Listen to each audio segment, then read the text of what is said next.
এই লাইসেন্সের ক্ষেত্রে আমাদের যেহেতু কার্ডের ক্ষেত্রে একটা সমস্যা তৈরি হয়েছে, এটাও আমাদেরকে জানিয়ে দেওয়া দরকার। সেটা হচ্ছে এই প্রিন্ট লাইসেন্স যেটা স্মার্ট কার্ড, সেটার জন্য আমরা একটা কোম্পানির সাথে চুক্তিবদ্ধ হয়েছিলাম, যেটা মাদ্রাজের একটা কোম্পানি MSPPL।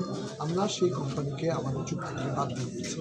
বাদ দেওয়ার কারণে তারা ওখানে সার্ভার ডাউন করে দিয়েছে, ফলে আমাদের এই লাইসেন্সগুলোকে প্রিন্ট করতে আমাদের একটু সমস্যা তৈরি হচ্ছে, ওটা আমরা কাটিয়ে উঠছি।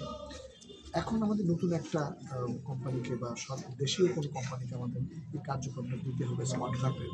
সেই কার্যক্রমের জন্য আমরা অলরেডি টেন্ডার ব্লক করে দিয়েছি, টেন্ডার ইস্যু করে দিয়েছি। এখন যারা আসবে তাদের মধ্যে আমরা তৈরি করে আমরা স্মার্ট কার্ডে আমরা চলে যাই। সেটাও খুব একটা সময় আমাদের লাগবে না, যেহেতু আমরা অন প্রসেসে আছি। আরেকটি যেটা বললেন যে এই লাইসেন্সের ক্ষেত্রে একটা প্রবলেম আমরা দেখেছি, সেটা হচ্ছে অনেক জায়গা থেকে বলেছে যে তারা এই লাইসেন্স নিয়ে প্রিন্ট করে গাড়িতে চালায়, তখন পুলিশ তাদেরকে নানান ধরনের বিরক্ত করে, ডিস্টার্ব করে।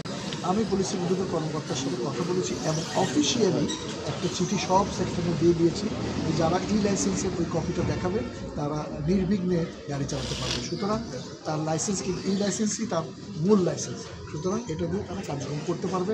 এবং কোনো জায়গায় যদি কোনো এর ব্যত্যয় হয় আপনারা আমাদেরকে অবহিত করবেন, আমরা কনসার্ন জায়গায় ব্যবস্থা করব।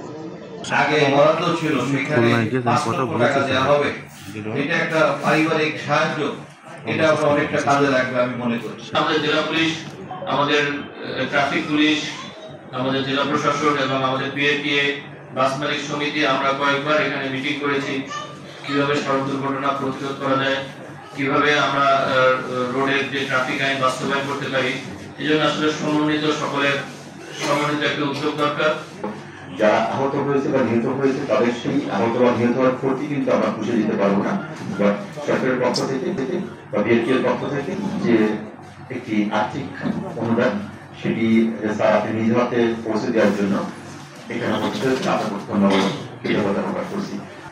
এই চেকগুলো অনেক সময় এর আগে হয়েছে, দেখা যাচ্ছে যে আমরা আবেদন করেছেন 6 মাস 7 মাস 8 মাস হয়ে যাচ্ছে, 7 মাস পরে এটা গতিশীলতা বাড়িয়েছে। তার প্রমাণটা মানে আপনার নিজেরও পেয়েছেন এখানে, যারা আবেদন করেছেন খুব তাড়াতাড়ি কিন্তু পাচ্ছে না, তাড়াতাড়ি একটা পাওয়া কথা। এটা আশা করি আমরা আরো তাড়াতাড়ি আপনাদেরকে দিতে পারবো। পেন্ডিং যে কাজগুলো সব হয়ে গেছে, এখন সাতক্ষীরা, খুলনা যে কোনো জেলাতে মানুষ করবে আবেদন, কিন্তু 1 মাসের মধ্যে সর্বোচ্চ 1 মাসের মধ্যে আপনারা এই চেকগুলো পেয়ে যাবেন।